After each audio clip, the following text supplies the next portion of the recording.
Welcome balik sa atong community medicine blog. Karon, hisgutan nato ang pag-ilaog pag-atiman sa mental health. Let's get started.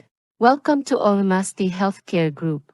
Ang mental health naglakip sa atong emotional, psychological, ug social well-being. Importante kini kay makaapekto sa atong paghunahuna, pagbati, ug pag-aktar kada adlaw. Here are some tips para ma-maintain ang healthy mental state. Stay connected. Mag-istorya kanunay sa imong pamilya ug mga amigo. Ang social support importante kaayo. Practice mindfulness. Buhata ang meditation ug deep breathing exercises para ma-relax ang imong hunahuna. Exercise regularly. Ang pag-ehersisyo makatabang sa pag-release sa stress ug pag-improve sa mood. Seek professional help.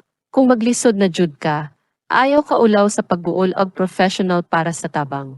Mauna to ang mga tips para ma-maintain ang atong mental health. Hinaot makatabang kini sa inyong pag-atiman sa inyong kaugalingon.